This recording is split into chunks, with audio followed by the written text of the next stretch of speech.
ان کا تقوی، اس سے بڑھ کر اور کیا ہو سکتا ہے کہ آپ ایک نہر کے کنارے چل رہے تھے تو اسی نہر سے آپ نے وضو کرنا چاہا، جب وضو کرنے لگے تو وہاں پہ سیب آ رہا تھا، آپ نے اس سیب کو پکڑ لیا، کھا لیا،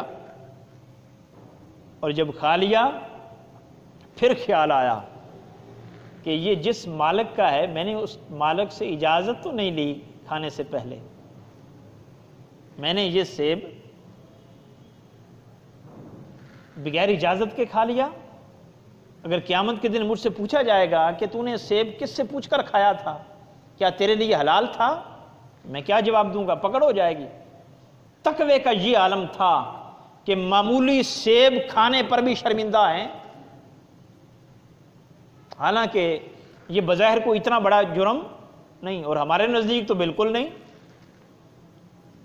ہمارے نزدیک ہم جس کلچر میں رہ رہے ہیں، جس معاشرے میں رہ رہے ہیں، ہمارے نزدیک تو یہ برائی سمجھی نہیں جاتی، اور شریعت میں بھی اس کا کوئی اتنا بڑا گناہ نہیں۔ تقوی یہ ہے کہ پھر اس بارے میں سوچ و بچار کی جائے، اور تقوی کے حوالے سے مسئلہ یہی ہے کہ اگر کوئی چیز گم شدہ ملے تو اس کے ساتھ کیا کیا جائے۔ اس کی ایک ہی صورت ہے کہ گم شدہ اگر چیز کوئی ملی ہے تو اس کو صدقہ کر دیا جائے، اور یہ کہہ دیا جائے جس کی ہے اس کو ثواب پہنچ جائے، جس کی ہے اس کو ثواب پہنچ جائے۔ اگر کوئی چیز کو کھانے والی ہے تو پھر اس کا بھی صدقہ ہو سکتا ہے، یا اس کے بدلے میں کوئی چیز دے دی جائے، جتنی اس کی قیمت ہے وہ قیمت دے دی جائے اور اس کو خود استعمال کر لیا جائے، جیسے وہ سیب تھا۔ بہرکیف وہ پریشان ہو گئے کہ میں نے اس کے مالک سے اجازت نہیں لی، مجھے نہیں کھانی چاہیے تھی یہ چیز۔ تو انہوں نے سوچا کہ جہاں سے پانی آ رہا ہے جس سمت سے، ظاہر ہے اسی سمت سے یہ سیب آیا ہے۔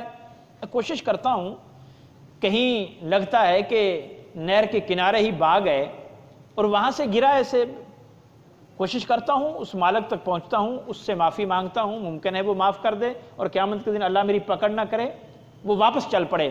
اور جدھر سے پانی آ رہا تھا، چلتے چلتے جب وہاں پہنچے تو ایک باغ تھا۔ آپ سمجھ گئے کہ اس باغ کی ٹہنیاں نہر کے اندر آ رہی ہیں، تو انہی سے سیب گرا ہوگا۔ وہ مالک کے پاس گئے اور مالک سے کہا، خدا کے بندے، حضرت عبداللہ صومعی ان کے والد محترم کا نام ہے، تو کہنے لگے میں نے آپ کا سیب آپ کی اجازت کے بغیر کھا لیا ہے، کیا مجھے معافی مل سکتی ہے؟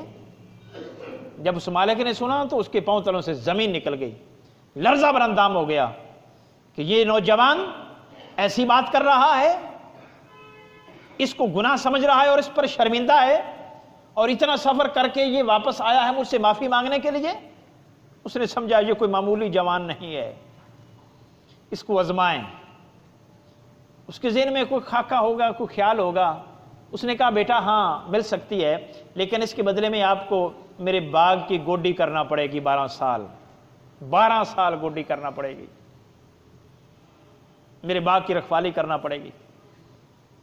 تو حضور غوث اعظم شیخ عبد القادر جیلانی کے والد محترم نے لیت العال سے کام نہیں لیا، رضامند ہو گئے۔ انہوں نے کہا اگر ایک بغیر پوچھے سیب کھانے کی اتنی ہی سزا مل جائے تو میں غنیمت سمجھتا ہوں، قیامت کے دن تو بری ہو جاؤں گا نا۔ انہوں نے کہا میں کرنے کو تیار ہوں۔ جب 12 سال گزر گئے، مزے کی بات، تو مالک نے ایک دن آزمانے کے لیے کہا بیٹا کوئی اچھا سا سیب لے کر آؤ۔ تو وہ سیب لائے تو وہ اتنا اچھا نہیں تھا، وہ کھٹا تھا، پکا ہوا بھی پورا نہیں تھا۔ وہ کئی پودے ایک ہی باغ میں ایسے ہوتے ہیں کہ جن کا پھل میٹھا ہوتا ہے اور کئیوں کا پھل میٹھا نہیں ہوتا۔ مالیوں کو اس بات کا اندازہ ہوتا ہے، وہ چکھتے رہتے ہیں، وہ کھاتے رہتے ہیں، ان کو سارا پتہ ہوتا ہے۔ تو وہ اچھا سیب نہیں تھا، وہ لے کر آئے تو مالک نے کہا بیٹا آپ 12 سال سے یہاں پہ گوڈی کر رہے ہو، مالی کا کام کر رہے ہو، آپ کو اتنا اندازہ نہیں ہوا کہ میٹھا کون سا پھل ہے، یعنی کس پودے کا پھل میٹھا ہے اور کس کا پھل میٹھا نہیں ہے، اچھا کون سا ہے؟ تو آپ کی نگاہ جھکی ہوئی تھی۔ تو آپ نے کہا خدا کی قسم 12 سال سے میں نے کبھی کھایا نہیں، آپ کے باغ کا پھل جو ہے میں نے کبھی توڑ کر خود کھایا نہیں، اس لیے کہ ایک بغیر پوچھے کھا لیا تھا، اس کی یہ سزا ہے، تو اب اگر میں کھا لوں گا تو پھر اس کا خمیازہ کیسے بھگتنا پڑے گا؟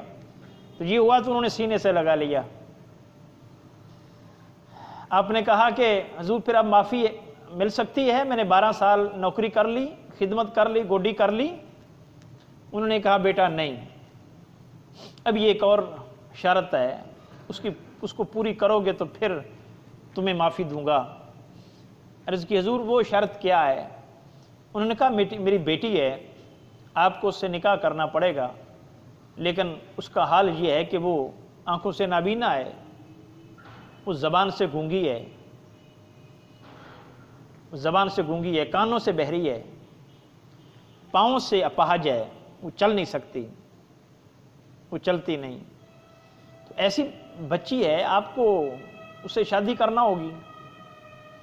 آپ چونکہ فنا فی اللہ تھے، جو یہ سمجھ لیتا ہے نا کہ میں نے دنیا میں اللہ کو راضی کرنا ہے، تو پھر وہ غلطیوں پر ہر سزا بھگتنے کے لیے دنیا میں تیار ہوتا ہے۔ حضور نبی مکرم صلی اللہ علیہ وسلم کے دور میں لوگوں سے غلطیاں ہو جاتی تھیں اور کسی کو پتہ نہیں چلتا تھا کہ اس دن غلطیاں ہوگی، وہ خود حضور کی بارگاہ میں آ کر کہتے تھے حضور مجھے سزا دے دیں تاکہ آخرت کی سزا سے بچ سکوں، مجھ سے یہ غلطی ہو گئی ہے، اور حضور اگنور بھی کرتے تھے، وہ پھر آ جاتے تھے۔ تو انہوں نے قبول کر لیا کہ میں قبول کرتا ہوں، آپ کی بیٹی سے میں نکاح کر لوں گا جیسی بھی ہے۔ پھر نکاح ہو گیا، تو جب رات کو اس کے پاس گئے تو دیکھا کہ وہ تو صحیح سلامت ہے، وہ دیکھتی بھی ہے، وہ سنتی بھی ہے، وہ بولتی بھی ہے، اس کے پاؤں میں بھی اپاہج پن نہیں ہے۔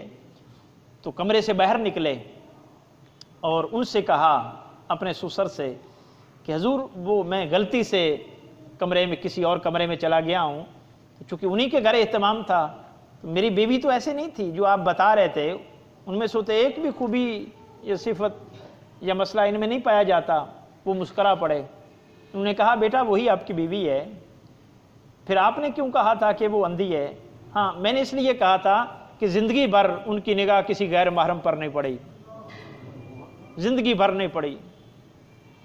پھر آپ نے کہا تھا کہ بہری ہے، فرمایا اس نے کسی غیر محرم کی آواز نہیں سنی، گونگی ہے، اس نے کسی غیر سے بات نہیں کی، وہ اپاہج ہے، وہ غیر کی طرف چل کر پاؤں سے نہیں گئی۔